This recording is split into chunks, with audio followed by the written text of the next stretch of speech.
사랑하는 여러분, 또 올 한 해 마지막 새벽 기도에서 함께 만날 수 있게 돼서 참 감사드립니다. 많은 일이 있었던 한 해 같습니다. 설교를 준비하면서 많은 생각들을 하게 되었습니다. 올 한 해가 과연 나에게 어떤 의미가 있었는지, 또 나의 사역에는 어떤 의미가 있었는지, 그리고 감사의 제목은 무엇이 있었는지, 또 다시금 정리하는 시간들을 가지며 올 초에 계획했던 나의 삶 가운데 다짐들은 무엇이 있었고, 그 다짐들이 과연 어떻게 되었는지를 돌아보는 시간들을 가졌습니다. 많은 것을 계획하고 또 준비했지만 또 돌아보니 그 계획대로 하고 있지 않았음을 보게 됩니다. 하나님을 위해서 열심히 살아가겠다라고 이야기했지만 또 내가 시간이 없다라는 핑계로 지키지 못했던 모습들도 보게 됩니다. 그래서 한 해를 마무리한다라는 것이 굉장히 좀 마음이 어렵고 또 편하지 않은 것만 같습니다. 그것은 우리들의 삶을 돌아볼 때 또 어느 누구도 완벽한 삶을 살아가지 못했기 때문 아닐까 생각해 봅니다. 여러분들은 올 한 해 어떠한 삶을 살아가셨습니까? 그리고 그 삶은 하나님 보시기에 어떠하십니까? 오늘 시편 15편은 이렇게 시작합니다. 여호와여, 주의 장막에 머무를 자 누구오며 주의 성산에 사는 자 누구오리이까? 살아계신 하나님과 교제하며 친교를 나눌 수 있는 자들이 누구인지 오늘 시편은 이 이야기하는 것으로 시작합니다. 특별히 여기서 머무르다라고 나오는 단어와 또 사는 자를 뜻하는 단어는 모두 허락이라는 어조를 지닌 단어로 표현되고 있습니다. 누가 하나님의 장막에 머무를 수 있도록 허락받았고 누가 주님의 성산에 살 수 있도록 허락받았는지를 말해주고 있는 겁니다. 그리고 아래 2절부터 5절까지 나오는 본문은 한마디로 이렇게 이야기하고 있습니다.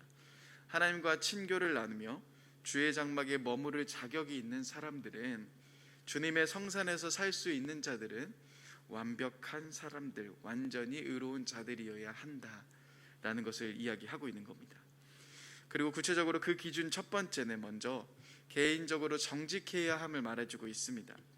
여기서 정직하게라는 단어의 뜻을 완벽한, 완전한, 약점이 없는, 흠 없는 뜻을 가지고 있는 단어입니다. 즉 처음부터 하나님과 교제할 수 있고 하나님과 함께 살 수 있는 자들은 완벽한 사람들이어야 한다, 완전한 사람들이어야 한다는 것을 말해주고 있는 겁니다. 이 말씀처럼 굉장히 높은 기준을 가지고 있어야 한다라는 거죠. 또한 계속해서 하나님과 교제할 수 있는 자들은 공의, 의로운 행동들을 행동하는 자이며 그 마음의 진실을 말하는 자이고 3절 말씀처럼 남의 허물을 말하지 않고 다른 이웃에게 고통을 주지 않는 사람들이어야 한다고 말하고 있습니다. 다른 사람을 비방해서도 안 되고 이자를 받으려고 돈을 꾸어줘도 안 된다라고 말하고 있죠. 이러한 기준을 가진 자들은 마지막 5절 하반절에 있는 말씀처럼 영원히 흔들리지 않는다라고 말하는 것으로 이 시편은 마무리를 합니다. 한 해를 마무리하면서 또 나의 삶을 돌아보면서 안 그래도 허점투성이고 하나님 앞으로 나아가기 너무나도 부족한 우리들의 모습을 마주할 때, 그리고 우리는 이와 같은 본문을 마주할 때 이렇게 넘기고 싶어 합니다. 그래, 구약에서 하나님이 말씀하신 것과 또 신약에서 말씀하신 기준이 다르니까 나는 괜찮을 거야 라고 이야기하고 싶어 합니다. 그러면서 은혜를 강조합니다. 우리들의 삶은 이대로 괜찮다라고 말하고 싶어 합니다. 그렇지만 여러분, 구약에서의 기준과 신약에서의 기준이 다를까요? 마태복음 5장 48절은 이렇게 말하고 있습니다. 그러므로 하늘에 계신 너희 아버지의 온전하심과 같이 너희도 온전하라. 이 말씀은 예수님이 산상수훈 속에서 말씀하셨던 부분입니다. 하나님 나라 백성이 살아가야 하는 기준, 예수님이 말씀하신 기준은 무엇입니까? 그것도 역시 오늘 시편 15편에 말씀하고 있는 기준과 같은 선에 있습니다. 예수님이 말씀하신 기준은 하나님의 온전하심과 같이 너희도 온전해야 함을 말하고 있는 겁니다. 우리들의 삶 속에서 하나님의 온전하심과 같이 온전해야 함을 말하고 있으신 겁니다. 즉 구약에서 말씀하신 기준과 신약에서 말씀하신 기준이 완전히 다른 것이 아님을 보여주고 있죠. 그렇게 우리는 이 말씀에서 자신을 비춰봐야 합니다. 지금 여러분들의 삶은 하나님이 보시기에 어떠하십니까? 내 삶 가운데 이와 같이 하나님이 말씀하신 기준들은 이루어지고 있는 삶을 살아가고 계십니까? 아니면 전혀 다른 인생의 길을 찾아다니고 계십니까? 한 해를 돌아보면서 우리 마음 가운데 던져야 하는 질문 중에 한 가지라 생각합니다. 근데 여러분, 한 가지, 이 말씀은 단지 하나님의 장막에 머무를 수 있는 사람을 분별하기 위한 말씀이 아니었음을 기억해야 합니다. 이 말씀을 읽을 때마다 우리는 무엇을 생각할 수 있습니까? 특별히 마태복음 5장 48절에 있는 말씀을 다시금 우리 마음에 새길 때마다, 나의 삶을 비춰볼 때마다 우리는 무엇을 느낄 수 있습니까? 그것은 내 삶이 하나님이 원하시는, 하나님이 말씀하시는 기준과 정반대의 삶을 살아가고 있구나를 느끼게 된다는 겁니다. 여러분, 이 부분이 중요합니다. 지금 이 시편의 말씀은 율법이 아니라 예전이라는 사실을 기억해야 합니다. 너는 자격이 있어, 너는 자격이 없어를 분별하기 위해, 분류하기 위해서 적어둔 말씀이 아니라는 것을 기억해야 합니다. 여러분, 하나님이 이스라엘을 부르셨을 때 그들이 자격이 되었기 때문에 부르셨습니까? 하나님은 그들이 자격이 있어서 부르시지 않았다라는 사실은 너무나도 분명하게 나타나고 있습니다. 그들은 하나님의 백성이 될 자격이 없었던 자들입니다. 강하지도 않았고 특별하지도 않았고 사랑받을 만한 행동을 하지도 않았습니다. 신명기 7장 7절 말씀에서는 여호와께서 너희를 기뻐하시고 너희를 택하심은 너희가 다른 민족보다 수요가 많기 때문이 아니니라. 너희는 오히려 모든 민족 중에 가장 적으니라라고 말씀하고 있습니다. 그들을 기뻐하시고 그들을 택하셨으면 그들의 어떠한 행동 때문이 아니었습니다. 또한 지금 우리도 마찬가지 아니겠습니까? 여러분, 우리가 감히 누구이기에 하나님께 선택받을 수 있었던 자들입니까? 우리들 중에 어느 누가 나는 이만큼 열심히 했으니 하나님께 나아갈 자격이 된다라고 당당하게 외칠 수 있겠습니까? 우리는 어느 누구도 이 사실 앞에서 당당하게 고백할 수 없을 겁니다. 그렇기에 오늘 이 시편 15편의 말씀 앞에 설 때마다 다시금 우리는 무엇을 바라봐야 합니까? 내가 하나님을 만날 수 있는 자격이 아니었구나, 내가 하나님과 함께 할 수 있는 기준에 한참 미치지 못하고 있구나를, 바로 이것을 기억하는 것이 중요한 겁니다. 한 해를 돌아보면서, 특별히 나의 삶을 돌아보면서 우리는 다시금 이 지점 앞으로 나와야 합니다. 신앙생활을 오래 하다 보면 마치 내가 당연히 하나님을 만날 수 있는 것처럼 여겨질 때가 많습니다. 오늘과 같이 이렇게 예배를 드리는 것이 너무나도 당연하게 생각할 때가 많다는 겁니다. 하나님을 만나는 것이 너무나도 당연스럽게 여겨지면서 오히려 우리는 이 예배의 자리, 하나님과의 만남의 자리를 너무나도 소홀하게 여기게 됩니다. 그리고 점점 우리들의 목소리를 크게 내기 시작하죠. 아니, 하나님, 내가 이렇게까지 했는데, 이렇게까지 예배도 드렸는데 어떻게 나에게 이것도 응답해 주지 않으십니까? 내가 이렇게까지 충성했고 이렇게까지 노력했는데 왜 하나님 내 기도에는 응답하지 않으신 겁니까? 점점 우리들의 목소리를 크게 내기 시작합니다. 우리가 하나님의 은혜를 잊어버릴 때 우리는 점점 하나님께 서운한 것이 많아지기 시작합니다. 여러분, 이 시편은 무엇을 우리들에게 보여주고 있습니까? 다시금 우리들에게 잊고 있었던, 매우 당연하게 여기고 있었지만 정말 중요했던 한 가지를 떠올리게 해줍니다. 그것은 우리가 예배 자리 앞으로 나아가는 것, 우리가 하나님의 장막에 머무를 수 있는 것, 우리가 주님의 성산에서 살 수 있는 것이 나의 의와 나의 노력과 나의 힘으로 된 것이 아니었구나. 나는 너무나도 부족하고 나는 하나님의 기준에 전혀 미치지 못했던 자였구나. 바로 이것을 기억하는 것, 이것을 생각하는 것입니다. 이 시편은 바로 그러한 역할을 했던 본문입니다. 앞에서도 말씀드렸듯이 이 시편은 예배의 자리로 나아가는 우리들에게 중요한 물음을 던져줍니다. 너가 하나님의 기준에 맞는 사람이냐? 너가 하나님을 만날 자격이 있는 사람이냐? 그러면 이 자격 앞에서 우리는 나의 모습을 보게 되죠. 그리고 이 시편을 읽은 자들은 하나님께 나아오면서 다시금 자격 없는 나를 받아주신, 또 용서해 주신 그 하나님을 바라보며 나아갈 수 있는 겁니다. 여러분, 우리 역시 동일합니다. 여러분, 우리들이 하나님을 만나러 오늘 이 새벽에 나왔지만 정말 더 중요한 것, 더 놀라운 것은 우리들의 노력이 아닙니다. 하나님의 은혜 없이는 우리가 이 자리에 설 수 없음을 바라보는 겁니다. 하나님의 은혜가 아니었다면 하나님의 용서하심이 아니었다면 내가 이렇게 하나님께 나아올 수 없음을 바라보는 겁니다.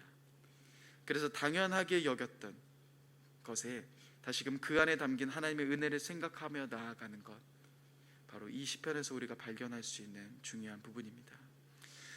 여러분, 올 한 해를 돌아보시면서 어떠십니까? 어찌 보면 불만이 많았을 수도 있고요, 많은 어려움 속에서 하나님께 서운한 마음, 하나님께 불편한 마음도 가지실 수도 있습니다. 그렇지만 올 한 해 마무리하는 지금 이 시간 속에서 우리는 다시금 생각해 봐야 합니다. 나의 삶이 여기까지 온 것을 너무나도 당연하게 생각했지만 사실 돌아보면 하나님의 손길 아니었습니까?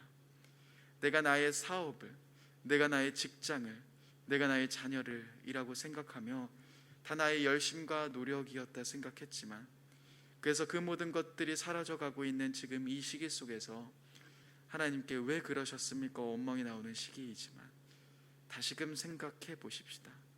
그 모든 것 진짜 나의 힘이었습니까? 내가 모든 것을 다 이룬 것일까요? 내가 했다 당당하게 이야기할 수 있는 분은 아마 어느 누구도 없으실 겁니다. 저도 말씀을 준비하기에 앞서 올 한 해 하나님께 참 서운한 것이 많았습니다. 섭섭한 것도 많았고요, 왜 하나님 나를 이렇게 힘들게 하십니까? 외쳤던 부르짖음도 유독 많았던 한 해였던 것 같습니다. 그런데 말씀을 준비하면서 먼저 다시금 저를 돌아보았습니다. 그런데 그때 제 안에서 하나님이 분명하게 말씀하시는 이야기들이 들렸습니다. 요한아, 진짜 너의 모든 것이, 너의 이 모든 것이 너의 힘으로 했던 거냐? 너의 삶이 너가 모든 것을 이뤄갔던 거냐? 그리고 생각해보고 다시 돌아보니까요, 제가 이룬 것이라 생각했던 그 모든 것이 다 하나님의 은혜였고 하나님의 손길이었고 하나님의 보호하심이었음을 보게 되는 겁니다. 제가 여기까지 있었던 것도 하나님의 은혜였고 하나님의 사랑이었음을 보게 됩니다. 너무나도 당연하게 여겼던 그 모든 것들, 하나님 앞에 나아갈 때 이것이 나의 힘이 아니었구나, 나의 노력이 아니라 하나님이 함께 해주셨고 하나님이 이루어 주셨구나를 보게 됩니다. 여러분, 다시금 우리가 기억해야 하는 중요한 것 한 가지, 내년을 시작하며 또 올 한 해를 마무리하며 우리들이 다시금 붙잡아야 하는 것, 바로 그것은 자격 없는 우리를 받아주시고 예수 그리스도의 보혈로 우리를 깨끗하게 하시며 성소에 들어갈 담력을 주신 그 하나님 앞으로 나오는 것, 이 모든 것이 나의 노력과 나의 뜻이 아니라, 나의 힘이 아니라 하나님의 은혜였음을 바라보는 겁니다. 그 하나님의 은혜 앞에서 나의 모습을 다시금 내려놓고 내가 주인 되었던 삶을 회개하며 그 하나님의 은혜를 앞으로 나아가는 삶을 살아가야 하는 겁니다. 그리고 여러분, 여기에 내년을 준비하면서 한 가지를 더 나누기 원합니다. 그것은 하나님의 은혜로 우리가 여기까지 올 수 있었음을 고백한 삶 그 이후에 대한 부분입니다. 분명 하나님은, 하나님의 나라 백성들은 하나님의 온전하심과 같이 온전한 삶을 살아가야 한다라고 말씀하고 계십니다. 우리는 하나님의 은혜를 기억하는 데까지는 그래도 익숙합니다. 그렇지만 우리는 그 은혜를 기억하며 거기서 멈춰 설 때가 있습니다. 여러분, 하나님께 나아오는 것 분명 하나님의 은혜로부터 출발합니다. 그 안에서 우리들이 더할 수 있는 그 어떠한 것도 없습니다. 그렇지만 하나님은 우리들의 삶을 거기서 멈춰서라고 말씀하지 않으십니다. 오히려 성경은 구원받은 자로서, 하나님을 예배하는 자로서 너가 이 땅에서 어떻게 살아가야 함을 분명하게 말해주고 계십니다. 에베소서 2장 8절 9절에서 여러분들이 잘 알고 계시는 것처럼 구원은 하나님의 은혜요 우리들의 행위에서 난 것이 아니라 하나님의 선물이다라고 말씀하고 계십니다. 그런데 그 다음 10절은 무엇을 이야기하고 있습니까? 10절 말씀, 에베소서 2장 10절은 이렇게 이야기하고 있습니다. 우리는 그가 만드신 바라 그리스도 예수 안에서 선한 일을 위하여 지으심을 받은 자니 이 일은 하나님이 전에 예비하사 우리로 그 가운데 행하게 하려 하심이라. 우리들의 삶 가운데 구원받은 자로서 선한 일을 위하여 지음받았다라고 말하고 있으면서 우리로 그 가운데 행동할 수 있도록 부르셨다라고 기록하고 있습니다. 즉 하나님의 은혜를 기억함과 동시에 오늘 이 시편의 말씀은 우리가 이 땅에서 어떠한 삶을 살아가야 하는지를 보여주는 역할로 합니다. 이 삶은 예배자로 살아갈 때 우리가 어떠한 삶의 길로 걸어가야 하는지를 보여주고 있습니다. 그리고 그 삶은 우리들의 힘으로 살아가는 것이 아닌 갈라디아서 2장 20절 말씀처럼 내 안에서 그리스도께서 사시는 삶을 우리는 함께 따라가야 한다라는 겁니다. 즉 온전한 삶, 완벽한 삶은 나로부터 출발하는 것이 아닌, 내가 열심히 그렇게 노력해서 살아가려고 하는 것이 아닌, 그리스도 안에 붙어 있을 때, 나의 모든 삶을 하나님께 드릴 때 예수 그리스도께서 내 안에 이뤄가신 삶이라는 것, 그리고 우리가 바로 그 예배자의 삶을 함께 따라가야 하는 것을 우리는 기억해야 할 겁니다. 그렇기에 오늘 우리는 다시금 이 말씀들을 기억하며 나아갔으면 좋겠습니다. 여러분, 먼저 우리는 하나님께 나아갈 수 있는 자격이 없는 자였습니다. 내가 하나님을 만날 수 있는 것, 모든 것이 다 하나님의 은혜였습니다. 당연하게 여기고 있었고 너무나도 쉽게 여기고 있었던 이 하나님을 만나는 예배의 자리, 이것은 다 하나님의 은혜였음을 우리는 기억해야 합니다.